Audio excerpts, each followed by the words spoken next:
अनंत अनंत भाव भेदથી ભરેલી ભલી અનંત અનંત નાય નિક્ષેપે વ્યાખ્યાની છે सकल जगत गीत कारिणी हारिणी मोह तारिणी भवाब्धि मोक्ष चारिणी प्रमाणी છે ઉપમા આપ્યાની જેને તમારા ખવીતે વ્યર્થ આપવાથી નિજ મતિ માપાઈ મેં માની છે અહો રાજ ચંદ્ર બાળ ખ્યાલ નથી પામતાય જીનેશ્વર તણી વાણી જાણી તેણે જાણી છે ગુરુરાજ તણી વાણી જાણી તેણે જાણી નત્વા જિનેન્દ્રં ગત સર્વદોષં સર્વજ્ઞદેવં હિતદર્શકં ચ શ્રીજૈન સિદ્ધાંત પ્રવેશિકેર્યં વિરચતે સ્વલ્પધિયાં હિતાય વિરચતે સ્વલ્પધિયાં હિતાય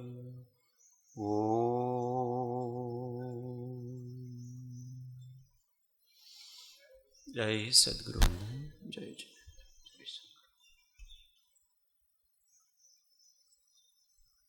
तत्व चर्चा में श्री जैन सिद्धांत प्रवेशिका प्रश्न संख्या 494 बराबर गुजराती में 491 आंवली किसको कहते हैं बराबर पिछले स्वाध्याय में द्वितीयोपशम सम्यक्त्व के बारे में चर्चा करी थी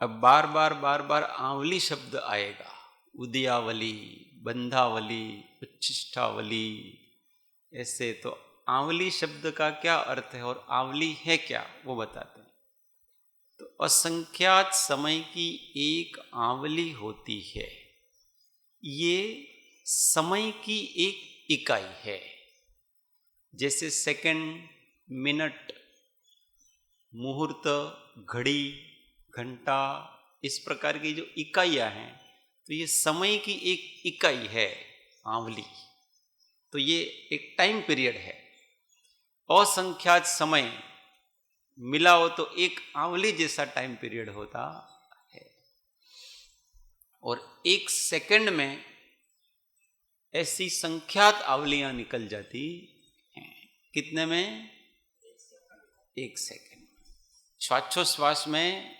संख्यात आंवलियां होती हैं और एक आंवली में असंख्यात समय होते हैं एक समय कितना होता है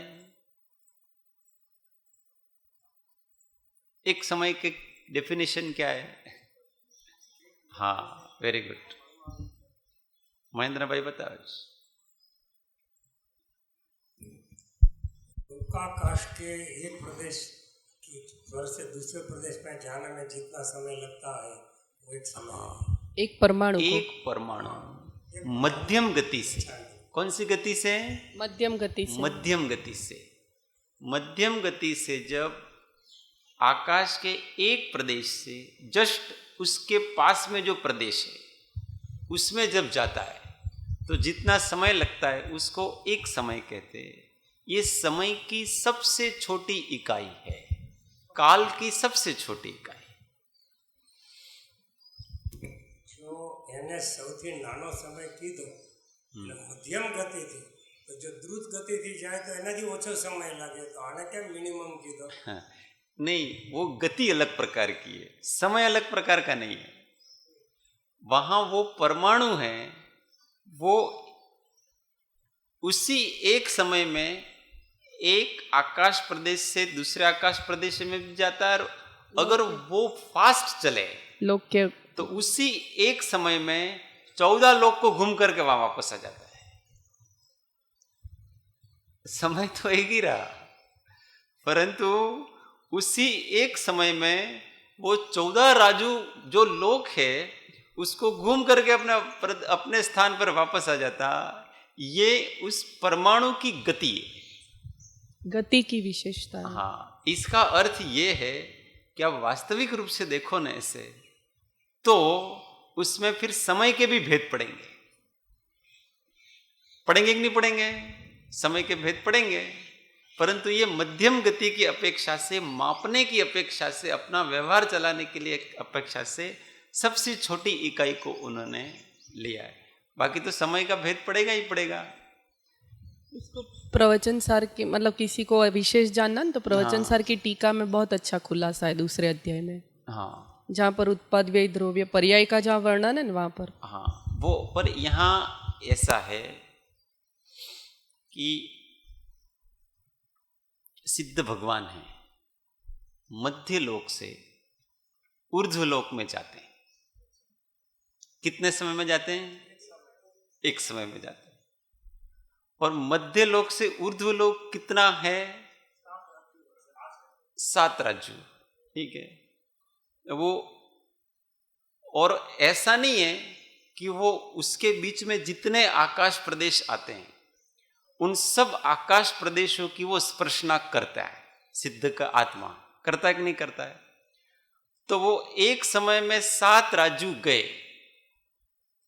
तो एक राजू कितने समय में पूरी करेंगे? अभी बताओ। और एक प्रदेश कितने समय में पूरा करेंगे? समझ में आया वस्तु? तो ये सामान्य मध्यम गति की अपेक्षा से समय की इकाई मानी गई है। वास्तव में इसके भी हरेक के अपने अविभाग प्रतिच्छेद होते हैं। वो अविभाग जैसे एक परमाणु है, समझ में? तो पुद्गल की सबसे छोटी इकाई है वो एक परमाणु है। अब इससे छोटा पुद्गल नहीं हो सकता, परंतु उस एक परमाणु के अनंत अविभाग प्रतिच्छेद है। कितने हैं? अनंत अविभाग प्रतिच्छेद है। उस एक परमाणु के भी अनंत भाग है। समझ में आ रहा है वस्तु? शक्ति की अपेक्षा है। उसी प्रकार से इस समय को भी अपने लेना।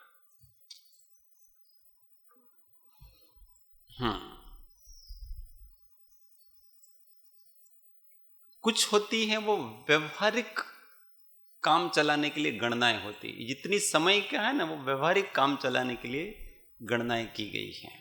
परमार्थ स्वरूप कुछ अलग ही होता है इन सब वस्तुओं का। अब 400 वो प्रवचन सार है ना, उसमें यही प्रश्न किया आपने जो कहा ना, वो ही, हाँ, कि सिद्ध भगवान जब गमन करते तो अनेक प्रदेश का वो स्पर्श करते हैं, तो फिर वहां पर ऐसा कैसे है? सब बहुत अच्छा खुलासा है उसमें। जिसको विशेष जानना तो काल द्रव्य का जहाँ वर्णन है प्रवचन सार में, वहां पर बहुत अच्छा खुलासा है वहां पर इसका। पर अपने इतना अभी सामान्य 495 प्रश्न संख्या। सासादन गुण स्थान में कितनी प्रकृतियों का बंध होता है? अभी अपने ये चार्ट पुराण निकालना पड़ेगा। अब इसकी जरूरत अपने को पड़ेगी, पर यहां तो पहले ये जो लिखी हुई है उसी को पढ़ते हैं। पहले गुण स्थान में जो 117 प्रकृतियों का बंध होता है, उसमें से मिथ्यात्व गुण स्थान में जिनकी विच्छुत्ति है, ऐसी 16 प्रकृतियों के घटाने पर 101 प्रकृतियों का बंध सासादन में होता है। वो इस पुस्तक में भी है, वो चार्ट में नहीं देखेंगे, जो चार्ट में वो इस पुस्तक में है। चार्ट तो विषय सब एक साथ हैं, इसलिए चार्ट दिया। अभी पुस्तक में से ही पढ़ रहे हैं अपन। तो पहले गुण स्थान में 16 कर्म प्रकृतियों की बंध विच्छुत्ति हो जाती है। बंध विच्छुत्ति समझाया था कि ये बंध विच्छुत्ति क्या है, कि उस गुण स्थान से आगे अब उन प्रकृतियों का बंध नहीं होगा। इसका नाम बंध विच्छुत्ति कहलाती है। तो पहले गुण स्थान के अंत समय में इन 16 प्रकृतियों की बंध विच्छुत्ति हो जाती है। इसका अर्थ ये है कि अब दूसरे तीसरे आदि गुण स्थानों में इन 16 प्रकृतियों का बंध होगा नहीं। समझ में आ गई? तो मिथ्यात्व गुण स्थान में कौन कौन सी प्रकृतियों का बंध विच्छुद्ध हो जाता है, विच्छेद हो जाता है, उसको यहां पर बता रहे हैं कि वो दूसरे आदि गुण स्थानों में नहीं बंधेंगे। ये मिथ्यात्व होगा तो ही ये प्रकृतियां बंध सकती हैं। मिथ्यात्व के बिना ये 16 प्रकृतियां बंध सकती नहीं है, ऐसा इसका अर्थ है। हाँ, तो कौन कौन सी प्रकृतियां? तो पहली तो मिथ्यात्व। मिथ्यात्व का बंध मिथ्यात्व की उपस्थिति में ही हो सकता है। अब मिथ्यात्व नहीं है तो फिर दूसरे गुण स्थान में मिथ्यात्व है कि नहीं? नहीं है। तीसरे गुण स्थान में मिथ्यात्व है कि नहीं? मिथ्यात्व, वहां पर मिथ्यात्व का अंश है, मिथ्यात्व नहीं है। इसलिए इसका नाम मिश्र गुण स्थान है। चौथे गुण स्थान में भी नहीं है। तो ये मिथ्यात्व है, वो पहले गुण स्थान में ही बंधेगा, मिथ्यात्व प्रकृति। हुंडक संस्थान, ये सबसे अंत वाला संस्थान है। ये भी मिथ्या दृष्टि को ही बंधता है। सम्यक दृष्टि जीवों को हुंडक संस्थान बंधेगा नहीं। ये केंद्रीय आदि में नहीं जाते हैं, इसलिए। नपुंसक वेद, हुंडक संस्थान जो है वो मतलब हुंडक संस्थान पंचेंद्रिय का नहीं हो सकता है? नहीं, हुंडक संस्थान है वो मिथ्या दृष्टि को ही। हुंडक संस्थान पंचेंद्रिय को हो सकता है, परंतु वो मिथ्या दृष्टि हो उन्हीं को हो सकता है, ऐसा। तो कोई मतलब हुंडक संस्थान वाला सम्यक दृष्टि तो हो सकता है ना, फिर उसको बंध नहीं हो सकता, ऐसा है ना? वो मुझे अभी इसकी क्लैरिटी नहीं है कि हुंडक संस्थान वाला, और ये कहाँ तक उदय होता है, किस किस के हुंडक संस्थान होता है, वो भी अपन कल चर्चा करेंगे। हाँ, मतलब हुंडक संस्थान वाले संगी पंचेंद्रिय होता है कि नहीं होता? ज्यादातर तिर्यंच ही हैं ये हुंडक संस्थान वाले। जिसका अनियत आकार होता है उसको हुंडक इस प्रकार से कहते हैं। जिसका अपना कोई आकार नहीं है, जैसे ये पेड़ है उसका कोई आकार नहीं है, पानी का अपना कोई आकार नहीं है, पृथ्वी का अपना कोई आकार नहीं है, अग्नि का अपना कोई आकार नहीं है, तो ये सब हुंडक संस्थान कहलाते हैं। आगे कुछ विशेष हो तो कल चर्चा करके थोड़ा सा आप बताना, संगी पंचेंद्रिय के होता है कि नहीं होता है? बाकी सबके संस्थान तो हो, जैसे कुब्जक भी होता है तो कुब्जापी पर उसका आकार तो होता है, पर कल इसकी विशेष चर्चा करेंगे। नपुंसक वेद,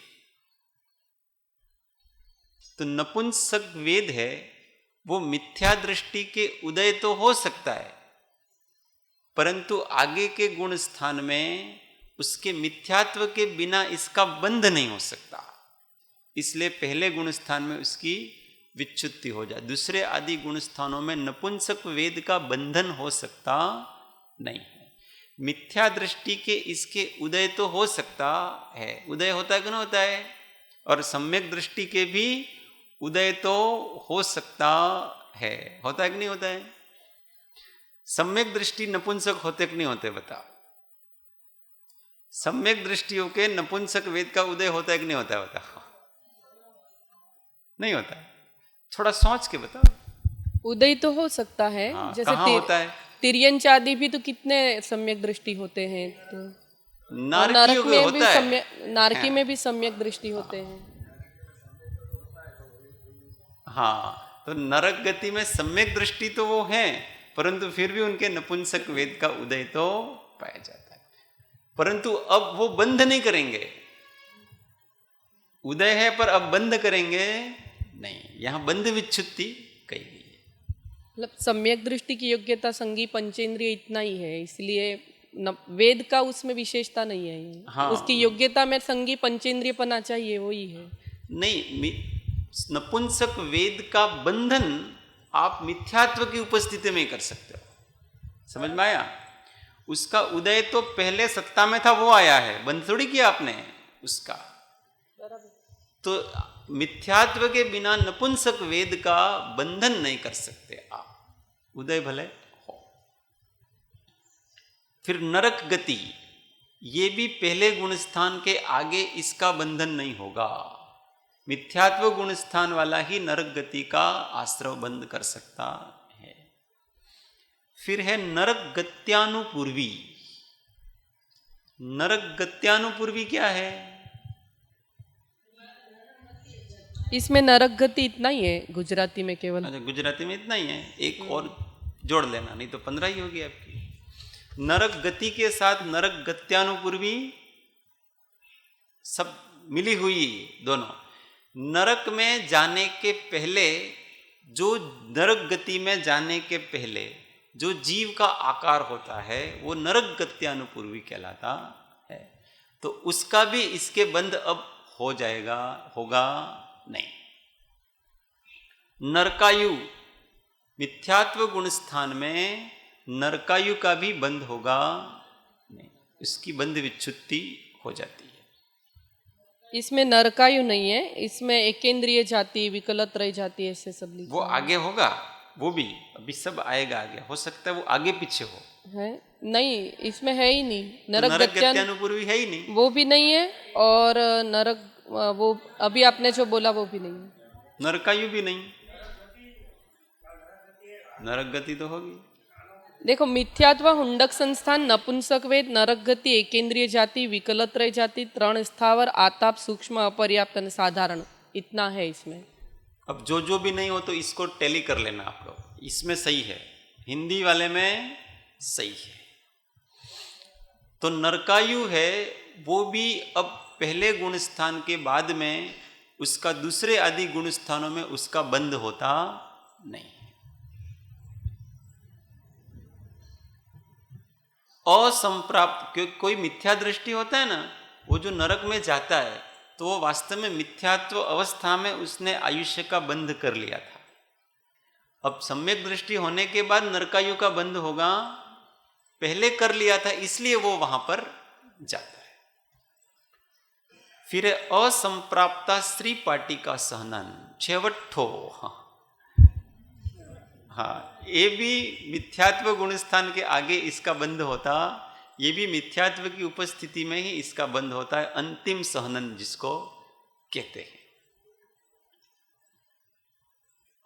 फिर एकेंद्रिय जाति, ये एकेंद्रिय जाति मतलब एक इंद्रिय में कितने आगे, सभी ये जितने पंच स्थावर हैं वो सारे के सारे, दोनों प्रकार के निगोद और पंच स्थावर, ये एकेंद्रिय जाति कहलाती है।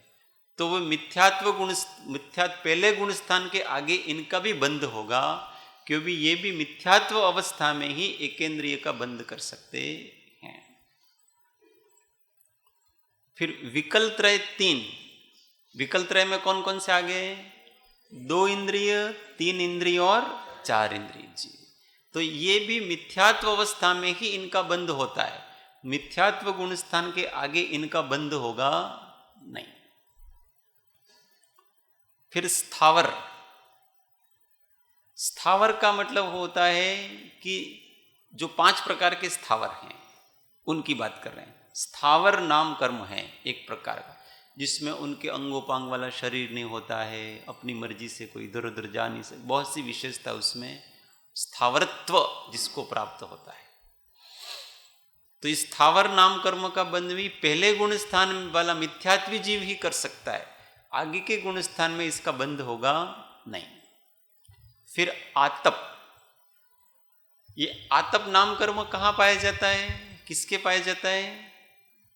पृथ्वी, सूर्य के बिंब में पाया जाता है। सूर्यकांत मणि को, ये जो सूर्य का बिंब है वो सूर्यकांत मणि से बना होता है, और वो सूर्यकांत मणि है वो केवल सूर्य के बिंब में ही होती है, अन्य जगह होती ही नहीं है कहीं, इसलिए आतप नाम कर्म उसके पाया जाता है। तो वो स्थावर कहलाएगा ना, पृथ्वी का ही में आएगा ना सूर्यकांत हाँ, मणि। स्थावर ही है, पृथ्वी का ही है उसके। एकेंद्रिय, हाँ ने स्थावर अलग थी केम लख्યું છે એમ કહે છે। ये तो एक ये जाति नाम कर्म है, हाँ, और ये त्रस स्थावर काय काय जो है काय है वो काय मार्गणा में आएगा, ये इस एक जाति गति मार्गणा में, जाति मार्गणा में उसमें आएगा। तो एकेंद्रीय जाति का मतलब इंद्रियों की अपेक्षा से कहा है, और यहाँ स्थावर पर्याय है, त्रस पर्याय है जिसको कहते हैं, जिसमें त्रसत्व की प्राप्ति होती है। નામ કર્મની બે જુદી પ્રકૃતિઓ છે ને। तो ये स्थावर एकेंद्रीय आदि जो जीव, एकेंद्रीय जो जीव होते उस एकेंद्रीय पर्याय में जो जन्म लेता है वो जो शरीर और वो उसकी पर्याय वो स्थावर पर्याय कहलाता है, और उसकी जो इंद्रिय है वो जाति कहलाती है। ये सब क्या है कि एक होगी तो दूसरी होगी, और दूसरी होगी तो नहीं होगी, एक होगी तो दूसरी नहीं होगी, दूसरी नहीं होगी तो पहली भी नहीं होगी।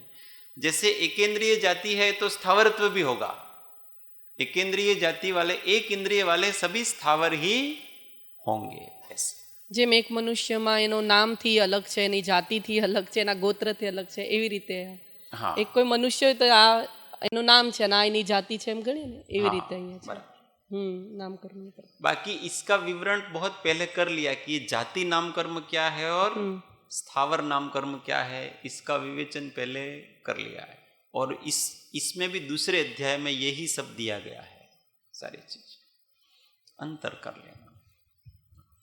फिर है ये आतप नाम कर्म है, उसमें क्या होता है, एक तो देखो उष्ण नाम कर्म है और एक आतप नाम कर्म है, इन दोनों में अंतर क्या है? उष्णता है, उष्णता वो उष्णता लगती है, और आतप नाम कर्म स्वयं तो आतप रूप नहीं रहता है, लेकिन दूसरों को ताप पहुंचाता है। पर उष्णता जो है वो स्वयं भी उष्ण है और दूसरों को भी उष्णता मतलब आतप जिसका नाम कर्म जो शरीर होता है वो स्वभाव से उष्ण नहीं है, पर उष्ण नाम कर्म में स्वभाव से ही वहां उष्णता है। जैसे अग्नि में उष्ण नाम कर्म है, आतप नाम कर्म नहीं, तो अग्नि स्वभाव से ही उष्ण है क्योंकि इसमें उष्ण नाम कर्म है। आतप नाम कर्म क्या होता है कि वो उसकी किरणें हैं वो दूसरे को गर्मी दे सकती है, स्वयं गर्म होना जरूरी नहीं है उसके लिए, तो आतप नाम कर्म कहलाता है। सूक्ष्म नाम कर्म, इसका भी बंधन केवल मिथ्या दृष्टि के ही होता है पहले गुण स्थान, तो दूसरे आदि गुण स्थानों में होगा नहीं। देव का विमान होता है वो सूर्यकांत मणि का बना होता है, ऐसा कहा था ना अभी। हाँ, तो जैसे सूर्यकांत मणि के विषय में ऐसा सुन रखा है कि वो सूर्य के प्रकाश को प्राप्त करके उष्ण होता है, ऐसा। सूर्यकांत मणि की विशेषता वो है कि वो सूर्य के प्रकाश को प्राप्त करने के बाद उष्णता को प्राप्त होता है, ऐसा। तो एक बार आप जान लेना इस विषय को कि वो वास्तव में सूर्यकांत मणि से बना हुआ है क्या है। हाँ, वैसे तो सूर्यकांत ठीक है, इसकी चर्चा कर लेंगे। हाँ, बाकी आतप नाम कर्म है वो केवल और केवल सूर्य के बिंब में ही होता है, और सूर्य का बिंब है वो मणियों से निर्मित होता है, रत्नों से ही निर्मित होता है ये सारे के सारे। तो कौन से रत्न से निर्मित हुए, तो वे सूर्यकांत मणि रत्न से निर्मित हुए, ऐसा। अपर्याप्त, हाँ अपर्याप्त, अपर्याप्त नाम कर्म भी जिसमें पर्याप्त या पूर्ण नहीं कर सकता है वो मिथ्या दृष्टि के ही होता है। आगे के गुण स्थानों में जीव पर्याप्तक ही होता है।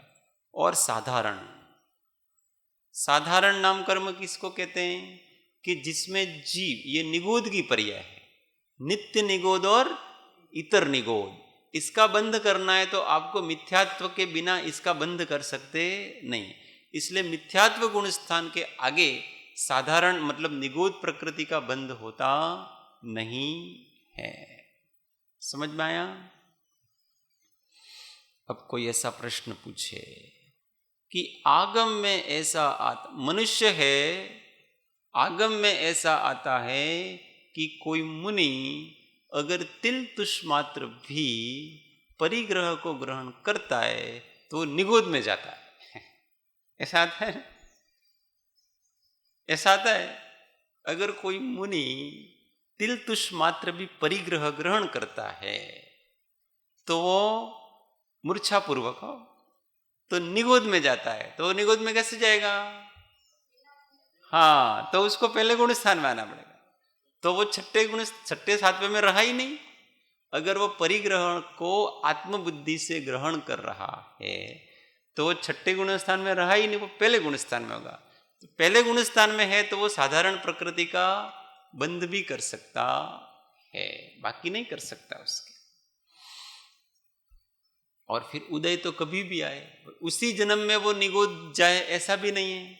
गति का उदय होता है, वो तो अलग अलग प्रकार से होता है।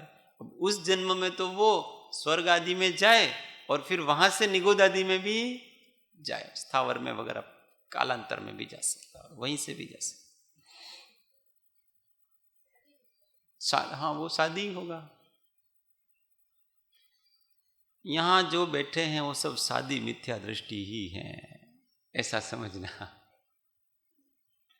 समझ पा रही वस्तु? यहां जो बैठे हैं वो कौन से हैं? शादी मिथ्या दृष्टि ही है। अनादि मिथ्या दृष्टि की परिणतियां ऐसी होती नहीं। ये जनरल बात हो, मैं केवली नहीं हूं।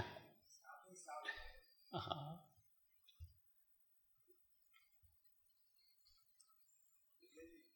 हाँ, एक मिनट, माइक में बोलना चालू करना। इनका बंधन मिथ्या दृष्टि मतलब पहले गुणस्थान में ही होता है। हाँ, है ना? अब ये पहले गुणस्थान में होता है तो ये जो पहले मिथ्या तो गुणस्थान का जो अपन ने विवेचन किया उसमें से इसको बात किया अपन ने कि इनका हाँ, नहीं होता है। तो ऐसा क्यों किया?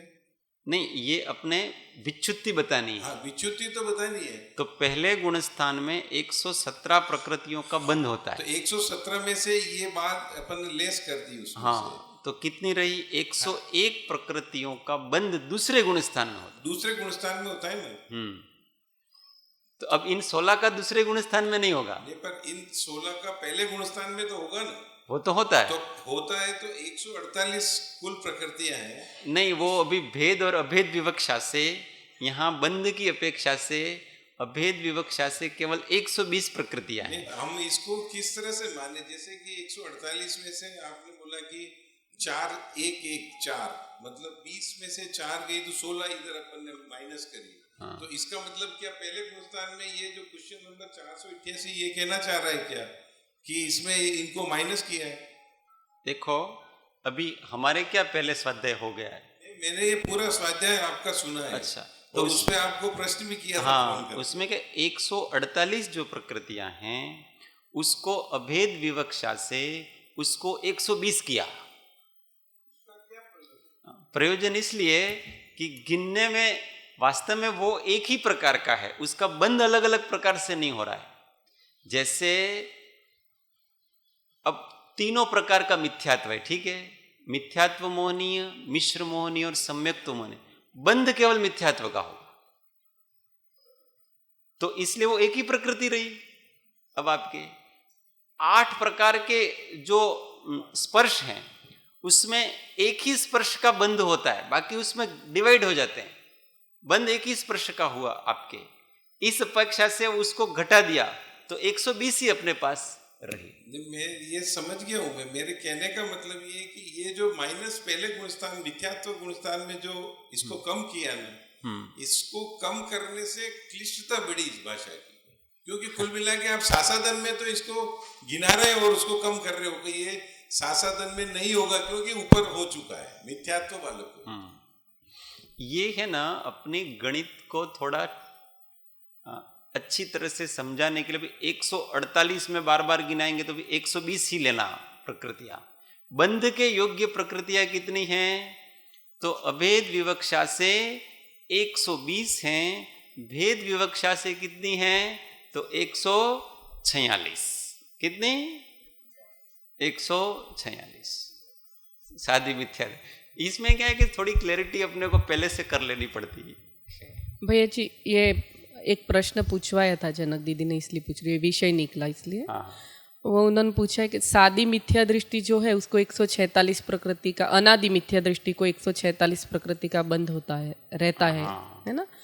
तो फिर उसमें आहारक जो द्वय है, आहारक शरीर और अंगोपांग, वो तो जब वो कभी न कभी सम्यक दृष्टि हुआ होगा, मुनि हुआ होगा, तो ही उसको उसका बंध हुआ है। तो वो दो उसमें कैसे आई, ऐसा उनका प्रश्न है। उस प्रश्न का समाधान अपन योग्य समय पर करेंगे, क्योंकि वो दो का वहां पर बंध है ना, बताया हुआ है सादी मिथ्या प्रश्न दृष्टि में। ऐसा है, इनका प्रश्न बहुत लॉजिकली है कि अनादि मिथ्या दृष्टि है, कोई भी प्रकृति सत्ता में है, इसका मतलब आपने उसका बंधन किया है तो ही सत्ता में रहेगी। ये तो बंधन नहीं तो सत्ता में आएगी कहां से?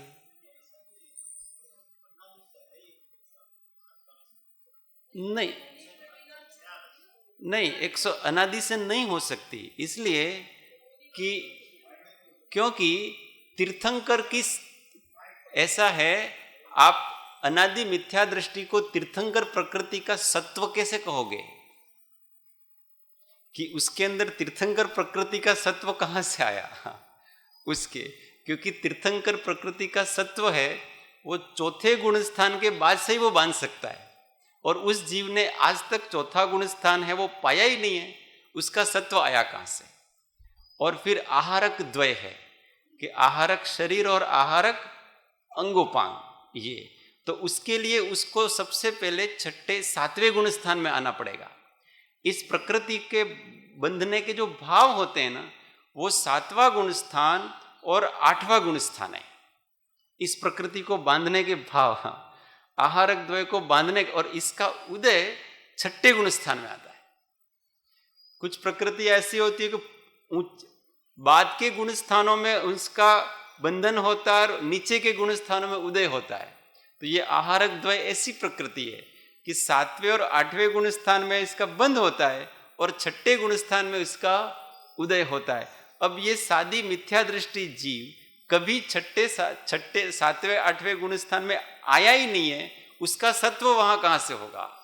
ऐसा तो 146 वो किस प्रकार से कहा, तो हम इसका यथा योग्य उत्तर किसी विशेष ज्ञानी से अपन जान करके फिर उसका समाधान करेंगे।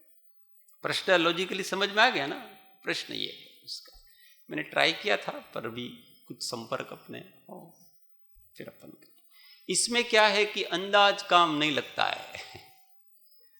ये केवली गंभीर बातें हैं, हम कि ऐसा हो वैसा हो, ऐसा नहीं, यहाँ परफेक्ट काम चाहिए। तो उसका लॉजिक अगर कहीं हो तो अपन शास्त्रों में अथवा कोई विशेष करना योग्य कुछ हो तो उनको अपन पूछेंगे और पूछ करके उसको, बाकी लॉजिकली तो अपन समझा सकते हैं। कोई प्रश्न है? कोई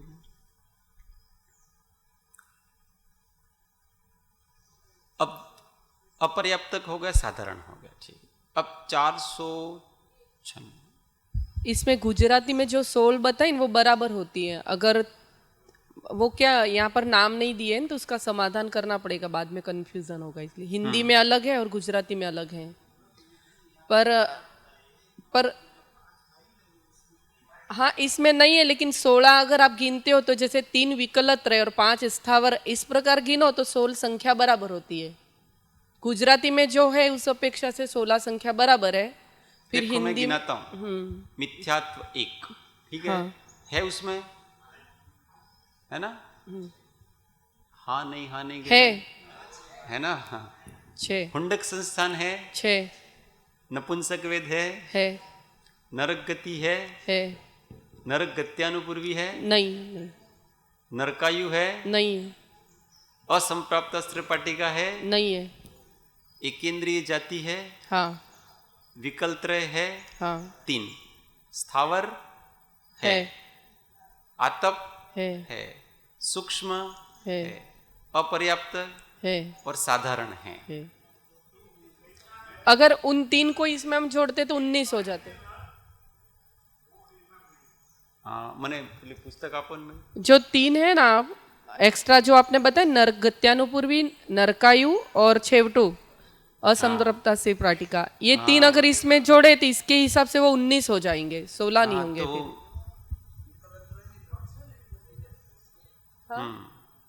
देखो પછી इसको વિકલત્રય એક લઈએ તો 3 ના ગણાય। नहीं उसके अब आप उसको गिनो। मिथ्या 1, नपुंसक वेद 2, नरकायु 3, नरक गति 4, नरक गत्यानुपूर्वी 5, एकेंद्रीय आदि 6। हाँ यहाँ आया ये एकेंद्रीय आदि 4 जाति। हाँ एकेंद्रीय आदि 4 जाति, तो उसमें क्या क्या आ गया? 2 इंद्रिय, 3 इंद्रिय, 4 इंद्रिय, तो विकलत्रय भी उसमें आ गया। तो 4 ये जुड़ के, तो विकलत्रय अलग से नहीं लिया हो उसमें। फिर स्थावर, सूक्ष्म, अपर्याप्त, साधारण और हुंडक संस्थान, असंप्राप्त अस्त्रपटिका और आतप, बराबर है। तो ये 16 हो गई। विकलत्रय नहीं लिखा है हैं? हिंदी में, विकलत्रय अलग से नहीं है। विकलत्रय यहाँ पर है, पर एकेंद्रीय आदि नहीं लिखा है। नहीं इसमें भी एकेंद्रीय जाति इतना ही है केवल, आदि तो है ही नहीं यहाँ पर भी। तो एकेंद्रीय जाति और विकलत्रय ये 4 हो गए, ठीक है। तो फिर विकलत्रय अलग से नहीं लिखना चाहिए ना ये नहीं, हिंदी में। एकेंद्रीय जाति में तो एक एकेंद्रीय जाति एक ही प्रकृति हुई, ठीक है। और विकलत्रय में फिर 2 इंद्रिय, 3 इंद्रिय, 4 इंद्रिय ये होगी, तो ये 4 जाति होगी, 4 जाति होगी। तो एकेंद्रीय जाति और विकलत्रय ये चारों ये मिला करके 4 जाति हुई है, समझ में आया ना। तो ये 16 हो रहे कि नहीं हो रहे हैं? हाँ अजी गड़बड़ छे।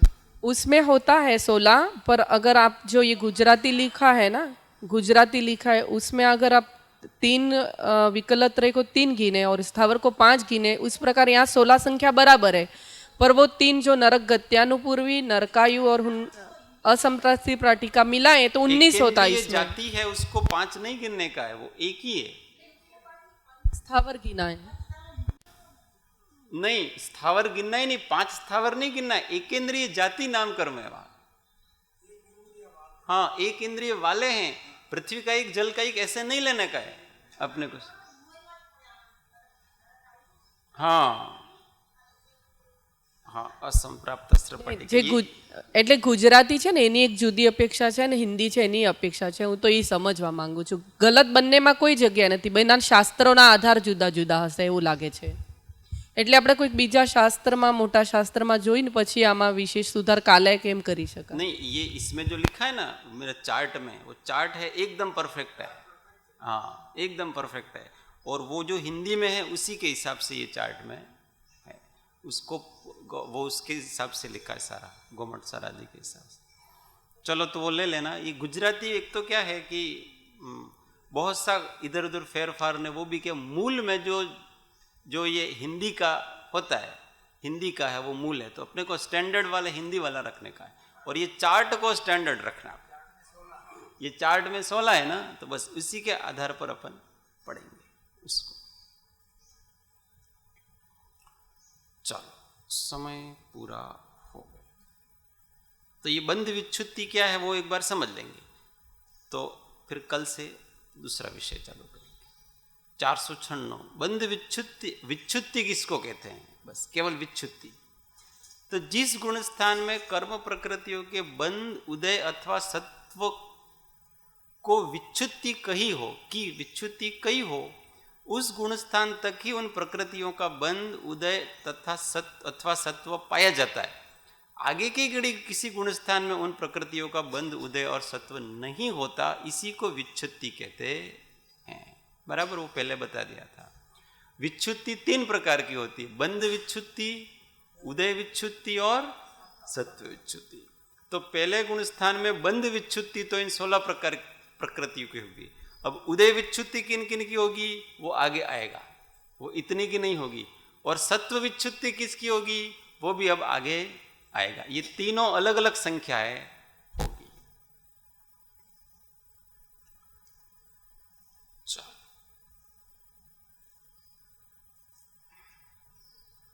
जितनी मेहनत अपने को इसको समझने में करनी पड़ती है, उतनी मेहनत हमको केवल ज्ञान प्राप्ति में करनी पड़ती नहीं है। आपको केवल ज्ञान प्राप्त करना है तो क्या करना है पता है? केवल आपको अपना स्वरूप समझना है। और अपना स्वरूप क्या समझो आप? अपना स्वरूप नित्य है, और उस नित्य स्वरूप में जो अडिग रहता है उसकी सारी प्रकृतियों का अंदर गणित तो अपने आप चलेगा। आपके अपना काम क्या है वो कभी नहीं भूलना अपने, और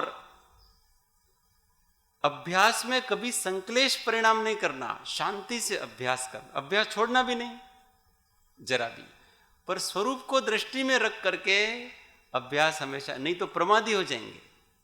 कोई यूं समझ आपने दिमाग लगाओ ज नहीं, अगर आप दिमाग नहीं लगाओगे तो आपकी प्रज्ञा है वो आपकी प्रज्ञा स्थूल होगी,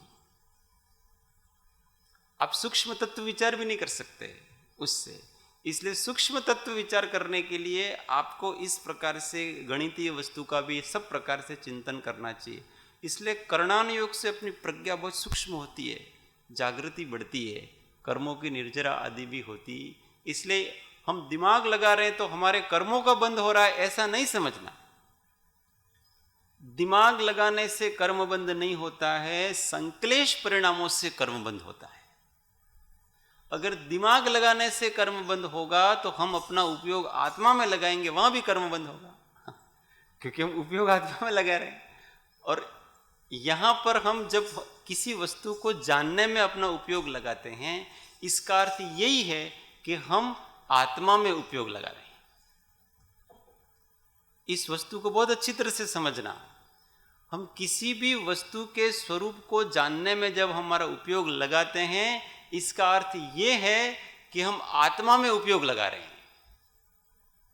समझ में आया? ऐसा कौन कह रहा है? समय सार में कह रहे हैं कुंद कुंद स्वामी कि ये द्वादशांगी वो पूरी क्या है? अमृत चंद्राचार्य की द्वादशांगी है वो पूरी आत्मा है क्योंकि ज्ञानी है ना, और उस ज्ञान में जब, और ज्ञान हमारा स्वभाव है और द्वादशांगी ज्ञान रूप है, और जब हम उसमें उपयोग लगाते हैं तो कर्म बंद कैसे हो सकता है? ये तो कर्म निर्जरा हुई आपकी। इसलिए किसी भी वस्तु को समझने के लिए हमारा पूरा दिमाग लगाना, परंतु हमारे पास इतना पर्याप्त क्षयोपशम नहीं हो तो सबसे पहली बात कि उस वस्तु पे अश्रद्धा नहीं करना, आकुल व्याकुल नहीं होना, फिर से प्रयास करना, पर सौम्य शांति से प्रयास करते जाना।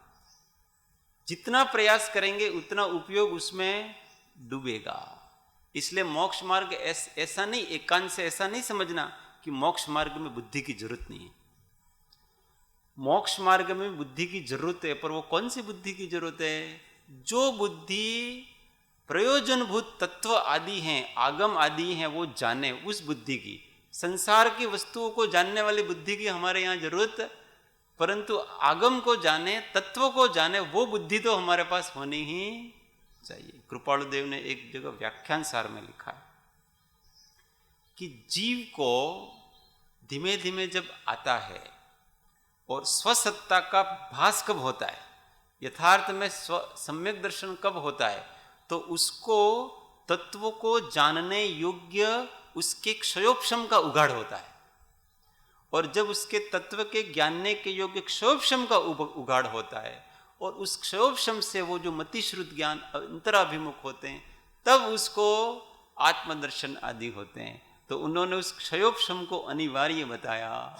और वो क्षयोपशम का उघाड़ कब होगा? अपने अभ्यास से होगा। कैसे होगा? इसलिए हर एक चीज में आगम के अभ्यास में कभी प्रमादी होना, हाँ, पर अपनी वर्तमान पर्याय की इतनी शक्ति नहीं है, तो जितनी शक्ति है उतना अपना अभ्यास करना और बाकी का प्रयत्न करते रहना चाहिए। अरुचि नहीं। अपने को क्या, बहुत से लोग ऐसे होते हैं, कोई चीज बहुत कठिन होती है, आ तो अप्रयोजनभूत है, वो अंगूर तो खट्टे हैं, ऐसी बात होती है। कोई भी चीज हमको कठिन लगती है, इसका मतलब ये थोड़ी वो अप्रयोजनभूत है, वो हमारा ज्ञान वहां तक नहीं पहुंच रहा है, पर है वस्तु वास्तव में प्रयोजनभूत। ये मोक्ष मार्ग में चारों अनुयोग कार्यकारी हैं। जिस सब में अपने को समान श्रद्धा रखना, सब में आपको समान रूप से रुचि रखना। फिर प्रत्येक के किसी के कोई ज्यादा क्षयोपशम होता है, कोई किसी के कम क्षयोपशम होता है, वो बात अलग है। पर भगवान की बात को कभी भी वेस्ट पेपर बॉक्स में रखना नहीं, पेंडिंग फाइल में ये करणानुयोग पढ़ते पढ़ते ये अपने को रखना चाहिए। नहीं तो बहुत से लोगों को यूं हो जाता है, जो अपने से नहीं होता है वो काम का नहीं। ऐसा थोड़ी है भाई, आपसे नहीं हो रहा इसका मतलब काम का नहीं, काम का तो है, पर मेरी बुद्धि अभी चल नहीं रही है, तो भगवान मेरी बुद्धि को तुम प्रांजल करना, शुद्ध करना, ऐसी भगवान से प्रार्थना करना। हाँ, बुद्धि की शुद्धि के लिए, परंतु हठाग्रह नहीं कि बस ये नहीं आएगा तो मेरा मोक्ष मार्ग खत्म हो गया, ऐसा भी नहीं। भाई हमारी बुद्धि यहां नहीं चलती है तो दूसरे अनुयोग में जहां ज्यादा चलती है उसका अभ्यास करो। तो इससे आपके क्या है, ज्ञानावरण आदि अप्रशस्त प्रकृतियों का अनुभव घटता जाएगा, फिर ये भी समझ में आएगा। पर कोई कोई जीव हट्टाग्रही होते हैं, ये नहीं आएगा तब तक मैं दूसरे किसी का अभ्यास नहीं करूंगा, तो उसकी इसका भी नहीं होगा और वो उसका भी। कल आया था ना, आमाथी एक के नहीं हो तो समझीने आनंद में रहता सीखो। वो बहुत इंपॉर्टेंट था वो कल का सुनना, कि वास्तव में उसका भावार्थ और रहस्य क्या है उसका, बहुत जोरदार बात है।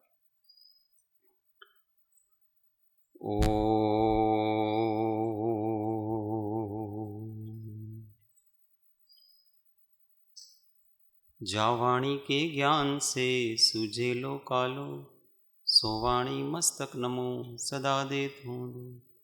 ये जिन वाणी भारती तो ही जपो दिन रे, जो तेरा शरणा लगे सो पावे सुचे। देव भजो अरिहंत को गुरु से वो निर्ग्रंथ, दया धर्म पालो सदा यही मोक्ष का पंथ। 9 नमस्कार महामंत्र। आत्म अनुसंधान।